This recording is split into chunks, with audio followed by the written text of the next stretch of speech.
Hacía mucho tiempo que yo no tenía el gusto de juntarme con Susan Rivera frente a las cámaras, pues, y con micrófono en mano. Hace más de un año, ¿no? Que no te entrevisto, creo yo. Creo que sí, para el picnic.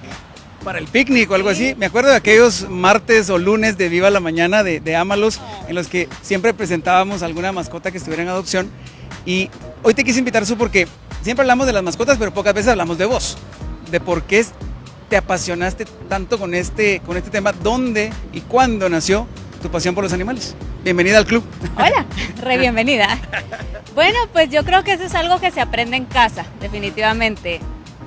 Mis papás toda la vida tuvieron animales, toda la vida nos inculcaron a tratarlos bien, a mi hermano y a mí. Y pues de ahí, o sea, ya era de llegar a alguna casa y ver abajo de las mesas si habían gatos en las sillas, porque era lo normal para mí. Y ver en las casas donde no había perro, qué sobar, qué triste, qué aburrido ir a una casa donde no habían animales. Entonces es algo que definitivamente adquirí desde chiquita y aprendido en casa. Bueno, algo que digo yo siempre es que no es aburrido, porque cada día es totalmente diferente al otro. No es una rutina, porque a veces toca rescate, a veces entrega de adopción, a veces atender algunos otros asuntos mandados. Siempre hay demasiado que hacer, entonces de aburrido no es, en lo más mínimo. Difícil sí es porque ves animales que merecen tanto un hogar y la gente no está dispuesta a darle sus casas porque es mesticito, porque es un gato, porque es adulto, porque es viejito, porque está feíto al criterio de la gente. Entonces da tristeza también cuando reportan animales y nadie quiere hacerse cargo de darle un hogar temporal, por ejemplo. Y nosotros no podemos porque no tenemos un albergue donde meterlos. Y si tuviéramos, pues se llena en una semana. Claro. Sos una mujer que me ha contado, por ejemplo, que el otro día iba para una boda súper imperifollada, con vestido largo, tacón, peinado y toda la cosa, y ve al perrito en la calle y creo que estaba lloviendo, te bajaste, lo rescataste y adiós boda. O sea, sos capaz de hacer ese tipo de cosas, ese compromiso lo tenés, como decir, lo aprendiste, lo heredaste y lo desarrollaste junto con otros voluntarios de AMA y todo, y sé que no sos la única asociación que lo hace en Guatemala, pero sos una de las caras más visibles que en Guatemala se dedican a esto. Entonces mucha gente me dice a mí, pero ella ¿por qué lo hace? O sea, ¿por qué? ¿Qué saca ella? ¿Qué gana ella con todo esto? ¿Le pagan? ¿Cobra por todo eso? O sea, ¿es lucrativo esto? Y les digo, no, nada que ver, pero quiero que me lo digas vos. ¿Por qué lo hace? Porque está loca, realmente. Con eso lo resumiría, pero ¿dónde está la locura? Realmente si uno se pone a pensar, en la asociación los que estamos trabajando recibimos un sueldo mínimo por hacer lo que hacemos, porque obviamente no vivimos del aire, tenemos nuestros gastos personales y porque nos dedicamos, como tú mencionabas, full time a esto. O sea, no es un trabajo que hacemos por hobby o cuando tenemos tiempito, sino es nuestro horario hábil y a veces inhábil, porque si es de noche y me llaman algunos amigos, mira, aquí hay un perrito atropellado. O sea, así como tú decías, me toca cancelar de repente cosas porque hay que atenderlo, porque estamos hablando de vidas. Sí es bien desgastante, es terriblemente desgastante. Pero cuando les ves las caritas a estos perros, estos gatos que te ronronean y se te soban, decís valió la pena el desgaste. Siempre estamos viendo cómo conseguimos fondos para pagar las cuentas veterinarias.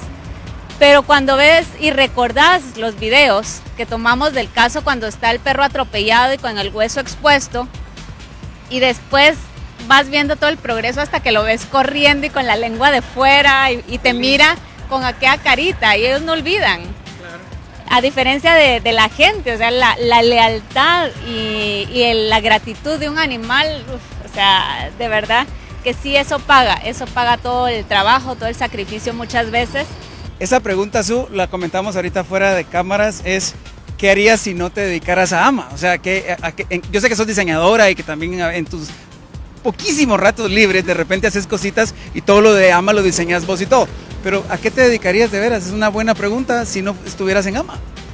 Pues lo que platicamos ya me fregué, pues, o sea, ya no veo mi vida como buscando un trabajo lucrativo, un trabajo, no sé, siempre me gustaría estar como en alguna organización.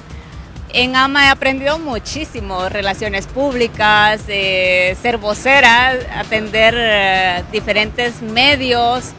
He aprendido un montón de organización de eventos. Ajá. Entonces, sí me gustaría siempre trabajar en algo, alguna fundación. Sí, realmente, no sé, no le hallaría sentido a mi vida si trabajara solo para hacer plata. Mira, realmente me han preguntado cuál es tu sueño en la vida. y mi sueño es realmente ser feliz.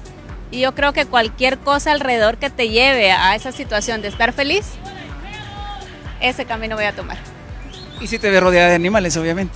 Así, sí, tampoco tener 20, no crean que porque trabajo en esto soy la loca que tiene 50 animales en su casa y acumuladora, no, hay que tener lo que uno puede cuidar y atender, y sí, 1 o 2 suficiente, no es de llevarse el trabajo a la casa. Planificación familiar, pues así es como se llama.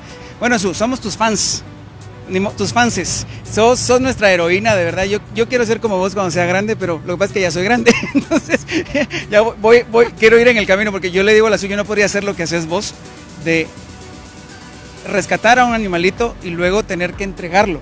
Las únicas 2 veces que yo he sido hogar temporal, me he tenido que quedar con la mascota porque no me puedo desprender, y vos has aprendido, me imagino que es doloroso ese momento, ese desprendimiento, ese mini parto constante.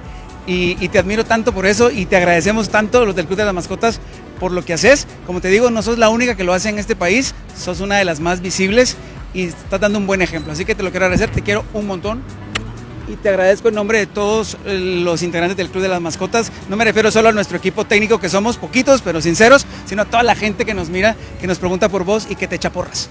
Gracias, de verdad que es un trabajo bastante difícil. Y cualquier palmadita en la espalda se agradece de verdad, porque sí, es bastante difícil. Así que todos los que quieran unirse a la causa, bienvenidísimos. Y pues hay mucho que hacer y hay muchos animales que amar. Así es, seguimos con mucho más.